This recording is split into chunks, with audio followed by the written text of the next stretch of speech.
नमस्कार, एक बार फिर से आप सभी लोगों का स्वागत है यूपी पीसीएस प्री के लिए पॉलिटी और कॉन्स्टिट्यूशन की इस रिवीजन सीरीज में।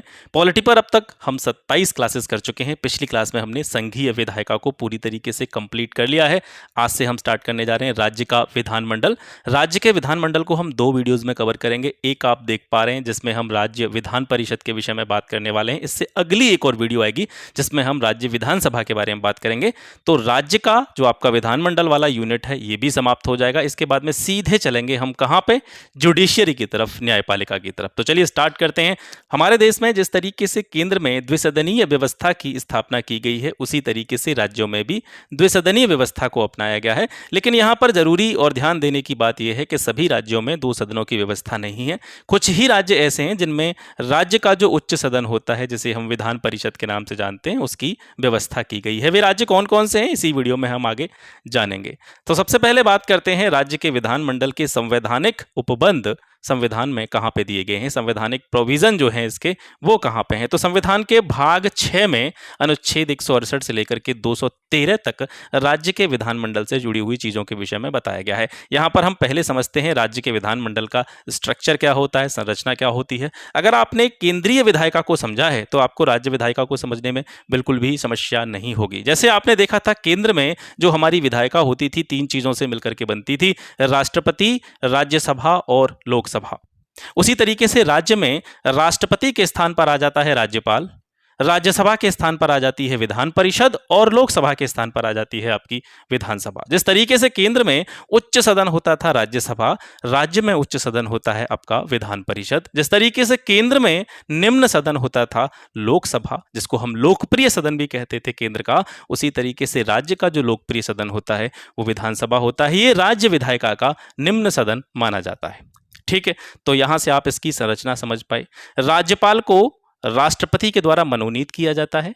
विधानसभा का जो निर्वाचन होता है, यानी विधानसभा के जितने भी मेंबर होते हैं उन्हें जनता के द्वारा प्रत्यक्ष रूप से चुना जाता है। आप विधानसभा के चुनावों में वोट डालते होंगे, लेकिन आप विधान परिषद के चुनावों में वोट नहीं डालते होंगे, इन्हें अप्रत्यक्ष रूप से चुना जाता है। तो एक स्ट्रक्चर हो गया यहां से राज्य विधानमंडल का। अब इसमें से राज्यपाल के विषय में तो हम पहले ही बात कर चुके हैं जब हम राज्य की कार्यपालिका के विषय में बात कर रहे थे। तो आज से क्योंकि हम राज्य का विधानमंडल पढ़ रहे हैं, राज्यपाल को हमने पहले डिस्कस कर लिया है, तो अब हम उच्च सदन पढ़ेंगे सबसे पहले राज्य का, जिसे आप विधान परिषद के नाम से जानते हैं। अनुच्छेद 168 प्रत्येक राज्य के लिए एक विधानमंडल की अनुशंसा करता है। आर्टिकल 169 में संसद की राज्य सरकार की सिफारिश पर विधान परिषद के गठन या समाप्ति की शक्ति के विषय में बताया गया है। यानी किसी भी राज्य में विधान परिषद का गठन अगर करना हो तो इसकी पावर किसको दी गई है, संसद को दी गई है। इसके साथ साथ किसी राज्य में पहले से विधान परिषद मौजूद है और उसको समाप्त करना है तो उसकी शक्ति भी संसद को दी गई है। यानी आर्टिकल 169 संसद के अंतर्गत जो राज्य विधान परिषद को समाप्त करने की और गठन करने की शक्ति दी गई है उसके बारे में उपबंध करता है। ठीक है, यहां से एक बेसिक जानकारी आप समझ पाए होंगे। अब इसके बाद में स्टार्ट करते हैं विधान परिषद। आर्टिकल 169 विधान परिषद के निर्माण या समाप्ति की प्रक्रिया के विषय में बताता है।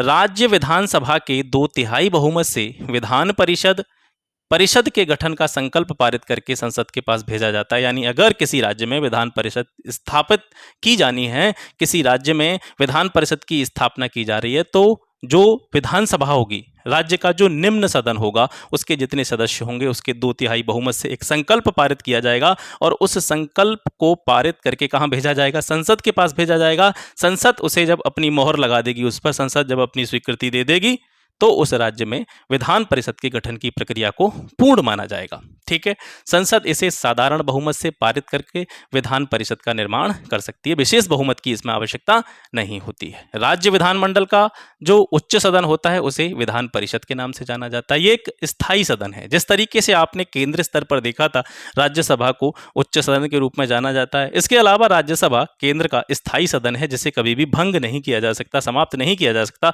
उसी तरीके से राज्य स्तर पर विधान परिषद की स्थिति है। ये भी राज्य का एक स्थायी सदन होता है, इसको भी हम विघटित नहीं कर सकते, भंग नहीं कर सकते। और राज्यसभा एक राज्य विधान परिषद एक स्थायी सदन है। ये उपबंध संविधान के आर्टिकल 172 में दिया गया है, 172(2) में दिया गया। प्रत्येक 2 वर्ष के बाद में राज्य विधान परिषद के जो 1/3 सदस्य होते हैं वो सेवानिवृत्त होते रहते हैं और प्रत्येक 2 वर्ष के बाद में उन 1/3 सदस्यों का निर्वाचन होता रहता है, चुने जाते रहते हैं। कार्यकाल होता है राज्य विधान परिषद के सदस्यों का 6 साल का, ठीक है। इसके बाद में ऐसे कुछ राज्यों को देखते हैं जिनमें राज्य विधान परिषद की स्थापना की गई है, जैसे कर्नाटका, उत्तर प्रदेश, महाराष्ट्र, बिहार, आंध्र प्रदेश, तेलंगाना। ये आप 6 जो राज्य हैं इनके नाम आप याद रखेंगे, क्योंकि यहाँ से सर प्रश्न कई बार पूछा गया है। इस तरीके से यहाँ से प्रश्न पूछा जाता है, आपको राज्यों के नाम दे देगा, आपसे पूछेगा कि निम्न में से किस राज्य में विधान परिषद नहीं है या किन किन राज्यों में विधान परिषदें हैं। इस तरीके से प्रश्न यहाँ से पूछे गए हैं। एक ट्रिक के द्वारा इन सभी नामों को आप याद रख सकते हैं। आपको सिर्फ एक वर्ड याद करना है, कुम्बाट, ठीक है। कुम्बाट याद रखेंगे, आपको 6 के 6 नाम याद हो जाएंगे। कुम्बाट, आप इतने में ही समझ पा गए होंगे कि के का मतलब कर्नाटक, यू का मतलब उत्तर प्रदेश, एम का मतलब महाराष्ट्र, बी का मतलब बिहार, ए का मतलब आंध्र प्रदेश और टी का मतलब तेलंगाना, ठीक है। तो ये 6 राज्य हैं जिनमें विधान परिषद है। इसमें सदस्यों की संख्या की अगर बात की जाए तो सबसे ज़्यादा सदस्य राज्य विधान परिषद में उत्तर प्रदेश से आते हैं, 100 सदस्य हैं यहाँ पे। कर्नाटका में 75 में, महाराष्ट्र में 78, बिहार में भी 75 हैं, आंध्र प्रदेश में 58 और तेलंगाना में 40, ठीक है। तो इनको आप यहाँ से याद रखेंगे। विधान परिषद समाप्त करने वाले कुछ राज्य, ऐसे राज्य जहां पर पहले से विधान परिषद थी लेकिन उन्होंने आगे चल करके उसको समाप्त कर दिया, तो पंजाब था 1967 में, इसने जो है अपने यहाँ से राज्य विधान परिषद को समाप्त कर दिया। पश्चिम बंगाल ने भी 1967 में समाप्त किया, तमिलनाडु ने 86 में इसको समाप्त कर दिया।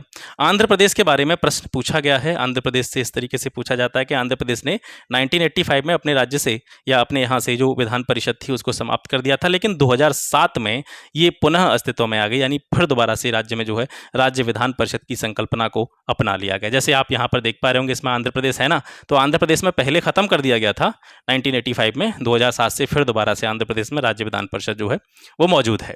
अनुच्छेद 171 क्या कहता है कि किसी भी राज्य विधान परिषद में कुल सदस्य संख्या राज्य विधानसभा के कुल सदस्यों के 1/3 से अधिक नहीं होगी। यानी राज्य विधानसभा में जितने भी सदस्य होते हैं, कुल सदस्य होते हैं, उनका 1/3 जो नंबर होता है उससे ज़्यादा संख्या राज्य विधान परिषद में नहीं हो सकती है, ठीक है। इससे ज़्यादा नहीं कर सकते हैं। और यहाँ पर ध्यान देने की बात यह है कि राज्य विधान परिषद की न्यूनतम सदस्य संख्या 40, यानी 40 से कम भी नहीं हो सकती है। दोनों सिचुएशंस यहाँ पे हमको देखनी पड़ेंगी। एक तो ये कह रहा है कि किसी भी राज्य विधान परिषद में जो कुल सदस्य संख्या होगी वो विधानसभा के कुल सदस्यों के 1/3 से ज़्यादा नहीं होगी, ठीक है। लेकिन ये भी साथ साथ उपबंध किया गया है कि राज्य विधान परिषद की न्यूनतम सदस्य संख्या 40 से कम नहीं होगी, ठीक है। 171(3) इसमें बताया गया है राज्य विधान परिषद के सदस्यों का निर्वाचन कहाँ कहाँ से, किन किन हिस्सों से किया जाता है, ये आप याद रखेंगे। तो जितने भी सदस्य होते हैं राज्य विधान परिषद के, जितने भी निर्धारित किए गए हैं, उनमें से जो 1/3 सदस्य होंगे वो चुने जाएंगे स्थानीय नगर निकायों से, जो नगर पालिका, नगर निगम ये वगैरह होते हैं, यहाँ से 1/3 सदस्य चुने जाएंगे।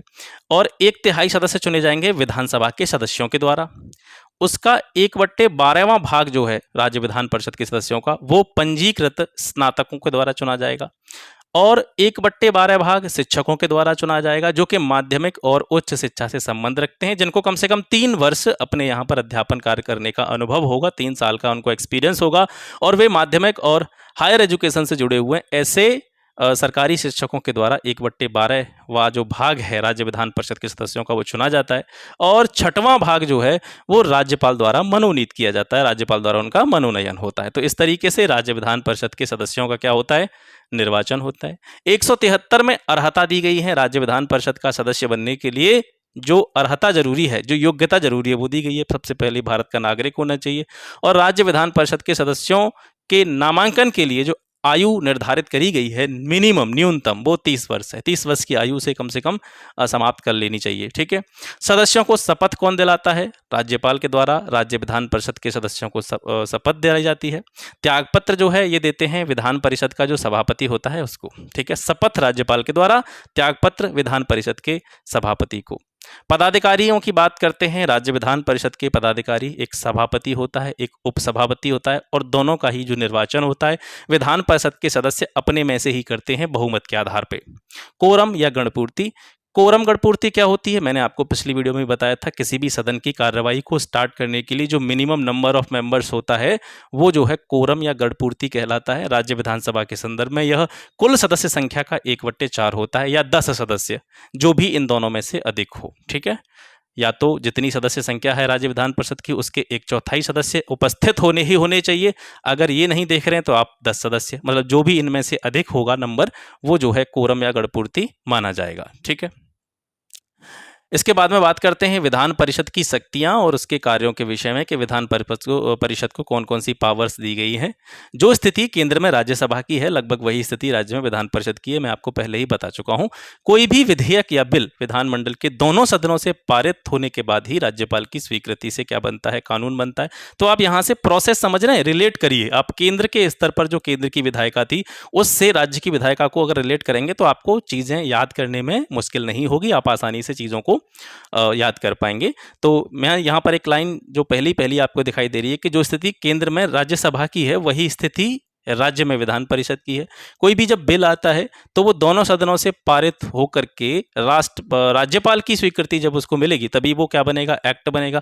केंद्र स्तर पर हमने क्या देखा था कि दोनों सदन जो केंद्र के थे, राज्यसभा लोकसभा, उनसे जब कोई बिल पारित होकर के किसकी अनुमति के लिए जाता है, राष्ट्रपति की अनुमति के लिए जाता है, यहाँ पर राज्यपाल की अनुमति के लिए जाता है।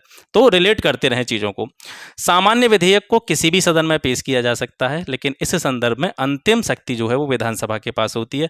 और वहां पर आपने देखा था अंतिम शक्ति लोकसभा के पास होती है, क्योंकि लोकसभा पावरफुल जो सदन होता है केंद्र का। उसी तरीके से राज्य में बात करें तो विधानसभा राज्य का सबसे पावरफुल सदन होता है।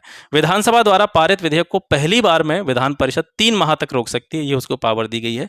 लेकिन विधानसभा द्वारा अगर दोबारा से विधेयक को पारित कर दिया जाता है तो सामान्य विधेयक को विधानसभा 1 माह और रोक सकती है। तो इस तरीके से हम कह सकते हैं कि विधान परिषद को किसी भी विधेयक को रोकने की जो पावर मैक्सिमम है वो 4 माह है। ठीक है, 4 माह तक ही विधान परिषद किसी सामान्य विधेयक को रोक सकती है, लेकिन 2 चरणों में, 2 भागों में। ठीक है, धन विधेयक के संदर्भ में विधान परिषद द्वारा इसे 14 दिनों तक ही रोका जा सकता है। कोई भी अगर मनी बिल आता है और वो विधानसभा से पारित हो जाता है, उसके बाद में उसको राज्य विधान परिषद के लिए भेजा जाता है, तो उसको 14 दिनों तक ही रोक सकती है। बाद में उसको उस पर अपनी परमिशन देनी होगी। नहीं भी देती है तो वो राज्य विधानसभा से पारित समझा जाएगा। संविधान संशोधन की प्रक्रिया जिसमें आधे राज्यों की सहमति अनिवार्य हो। दूसरी प्रकार के जो संविधान संशोधन किए जाते हैं, मैंने आपको कॉन्स्टिट्यूशनल अमेंडमेंट के विषय में बताया था कि संविधान में जो संशोधन किया जाता है 2 तरीके से किया जाता है। एक तो जो सदन होता है हमारा, संसद के बहुमत से पारित किए जाते हैं, लेकिन जो मूल ढांचे से जुड़े हुए उपबंध होते हैं उसमें संसद के विशेष बहुमत की तो आवश्यकता होती है। उसके साथ साथ आधे राज्यों के विधानमंडल और विधान परिषद की परमिशन जो है उसमें जरूरी होती है। तो दूसरे प्रकार के जो संशोधन होते हैं जिनके बारे में हमने पिछली वीडियो में बात करी थी, तो वहां पर क्या होता है कि संविधान संशोधन की प्रक्रिया जिसमें आधे राज्यों की सहमति अनिवार्य होती है, उसमें संबंधित राज्य की विधान परिषद भी हिस्सा लेती है। तो ये हो गया आज का सेशन जिसमें हमने विधान परिषद के बारे में पढ़ा, जो कि राज्य का उच्च सदन के रूप में जाना जाता है। इससे अगला वीडियो जो होगा वो विधानसभा से जुड़ा हुआ होगा, और विधानसभा वाली वीडियो के साथ ही आपका जो राज्य का विधानमंडल है वो पूरी तरीके से समाप्त हो जाएगा। और इसके बाद में सीधे हम न्यायपालिका की तरफ बढ़ेंगे, जिसमें हम 2 पार्ट्स में उसको बांट करके पढ़ेंगे। एक तो आपका हो जाएगा जो हायर जुडिशरी होती हैं और एक जो लोअर जुडिशरी होती हैं। ठीक है, यानी हाई कोर्ट, सुप्रीम कोर्ट, और उसके बाद में जो सेशन कोर्ट, जिला न्यायालय वगैरह होते हैं, उन सभी के बारे में आपको जो है आगे की चीज़ें मिलती रहेंगी। ठीक है, तो आज के लिए बस इतना ही। आशा करता हूँ सेशन आपको पसंद आया होगा। अगर ये क्लास आपको पसंद आता है तो अपना review, feedback, response comment section में जरूर दें। और फिर दोबारा से चलते चलते एक बात कह रहा हूँ, दिमाग को थोड़ा सा खोलिए, चीज़ों को समझिए। कहीं पर भी भटकने की आपको आवश्यकता है नहीं, बिल्कुल कहीं पर भी जाने की आपको जरूरत नहीं है। अगर निश्चित रूप से अगर आप इस सीरीज को कर रहे हैं और पीसीएस प्री में अपीयर होने जा रहे हैं, पॉलिटी एक बहुत इंपॉर्टेंट पार्ट होता है, बहुत बड़ा नंबर होता है जो क्वेश्चंस का। 20-25 क्वेश्चन अगर किसी पेपर में एक ही सब्जेक्ट से आ रहे हैं तो एक बहुत बड़ा नंबर माना जाता है। और मैं गारंटी के साथ कह सकता हूं 25 क्वेश्चन अगर आते हैं तो 20 से अधिक प्रश्नों को आप केवल इसी सीरीज से बिल्कुल एफिशिएंसी के साथ में सॉल्व कर पाएंगे।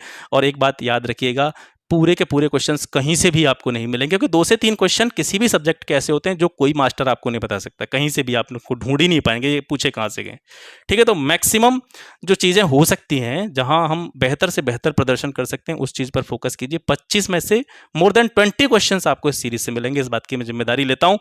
बाकी आपको एग्जाम हो जाए तो इस इस जो कमेंट सेक्शन है इस वीडियो का मैंने कभी बंद नहीं करना है और ना ही कभी करता हूँ, तो ये खुला रहेगा। अगर ऐसा नहीं होता है तो आप कमेंट सेक्शन में जो आपका मन आए वो लिख देना। लेकिन मैं आपको बता रहा हूँ, हालांकि ये कि मेरी रीच नहीं है, ठीक है, क्योंकि मुझे ज़्यादा इससे फ़र्क भी नहीं पड़ता है, मेरी इस चैनल की ज़्यादा रीच नहीं है, तो बहुत ज़्यादा लोग यहाँ से जुड़ नहीं पा रहे हैं।